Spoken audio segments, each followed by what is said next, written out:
Hello! It is worth mentioning at the beginning. I am not a scientist, I don't have any title, but I believe that science does not belong only to scientists, that it is a phenomenon that can be thought and reasoned about by everyone. As such, it is also possible to philosophize science. Knowledge is a need that has attracted people for thousands of years. It is like an endless cycle, a spiral. Every new knowledge we learn leads us to the lack of another knowledge we have not yet learned. To summarize this, Socrates' words, "The best I know is that I know nothing," will suffice. Throughout the ages, people have started to know like Socrates, but realized that what they knew was not as much as a grain of sand. Each new knowledge created the need to learn a new one. In this article, we will talk about darkness and light and push the limits of our minds to philosophize science. Light has been the subject of thousands, maybe tens of thousands of deep researches, and after each new knowledge, it has shown us that there is a lack of new knowledge. Although light is a phenomenon that can be summarized as an energy form consisting of particles called photons and exhibiting electromagnetic wave properties, it is a phenomenon that contains countless ciphers that we know or do not know yet. A phenomenon that comes up with a new question just when we think we have solved it. A phenomenon that is known but remains unknown. Nevertheless, we know more or less about light, and we can do research on it. With each new research or new information we learn, we can understand it more. What I want to say is that at least it is a phenomenon that we can conduct studies on, improve our studies, and reach better and newer knowledge. So, darkness. Science defines darkness as the absence of light, or the absence of light. We can also call the absence of light a phenomenon that we give mentally from a human perspective. So if we think a little bit about this and ask questions, when we ask our questions, let's ask them not from one side, but from different angles. Let's proceed by making different evaluations. If we think according to today's scientific assumptions, we will stay where we are. We cannot take a step forward. Let's ask questions. Let's try to understand. Let's see what information we can get in the name of darkness. First, let's think in a way that is accepted today and supported by science. Let's proceed by thinking in terms of general scientific facts that darkness is a phenomenon defined as the absence of light. Then there is light, and the existence of light is already a scientifically confirmed fact. We call the absence of light, which we know exists and is supported by scientific evidence, darkness. Based on this idea, we can infer that there is no darkness. We can also say that darkness is just a state that we create in our minds to fill that void when there is no light, but it doesn't actually exist. There is light. There is no darkness. In this case, shouldn't we ask some questions? Can darkness, which is the absence of light, i.e. darkness that does not exist in real terms, i.e. a phenomenon that does not exist, have any effect on humans, animals, or plants? I mean, if something doesn't exist, it shouldn't have any effect, right? Based on the inference we just made, if we think of light as existing and darkness as not existing, we can say that something that doesn't exist can't have an effect. Yes, that's absolutely right.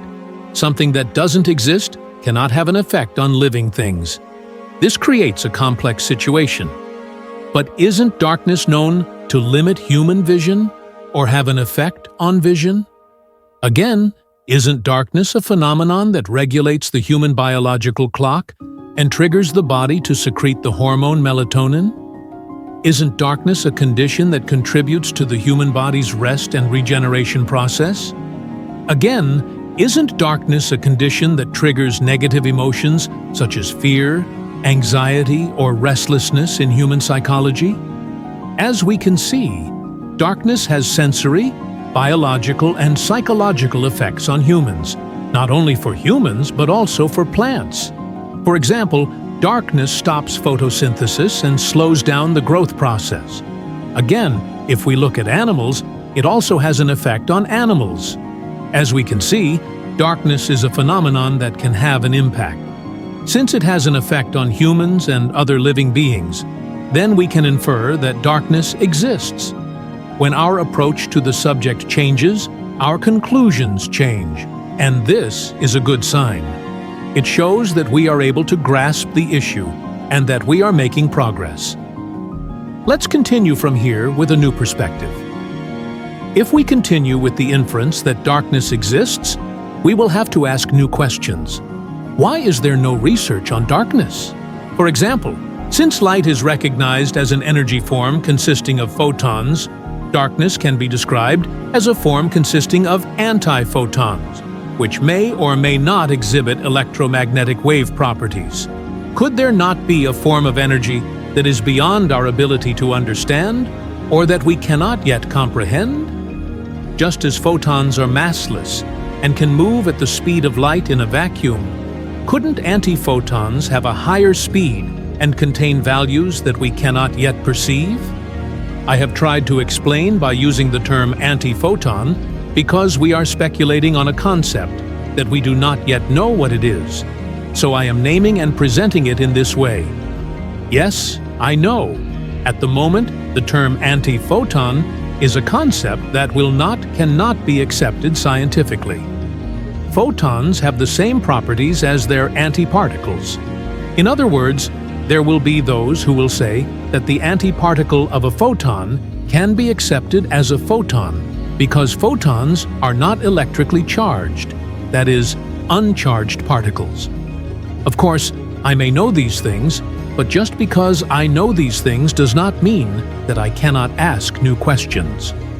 What I want to say is that apart from the currently accepted realities, we can also use another term instead of anti-photon to describe the concept I mentioned as consisting of antiphotons moving at a speed higher than the speed of light. Rather than the terms used here, we need to look at the essence of what is meant.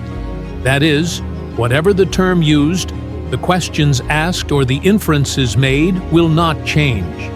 It may be a phenomenon that is beyond our current scientific understanding, or that goes beyond our current limits of perception. For me, science should be based on being able to move on to the next stage by confronting mind-blowing new developments, by thinking about what the mind cannot accept at the present time. The interesting hypothesis I'm putting forward now is that the concept of the anti-photon can be considered as a speculative idea to describe darkness.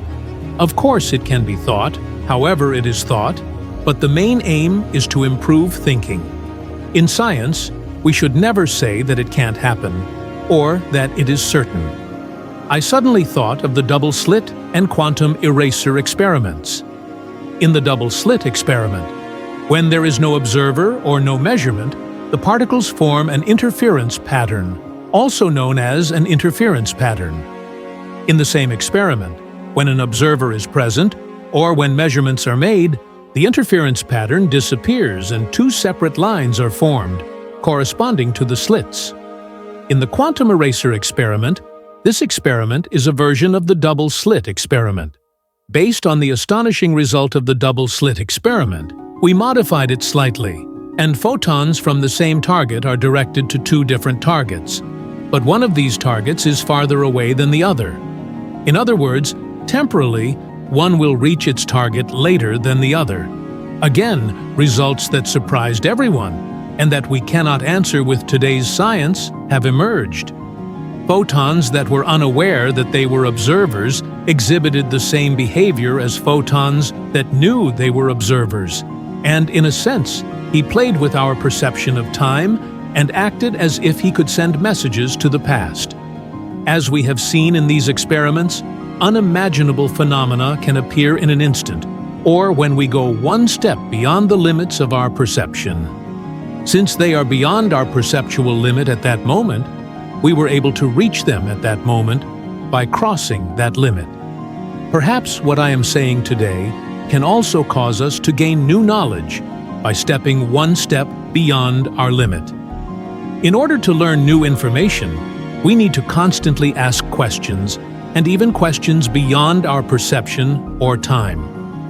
As it is relevant to our topic, Albert Einstein said, "Imagination is more important than knowledge."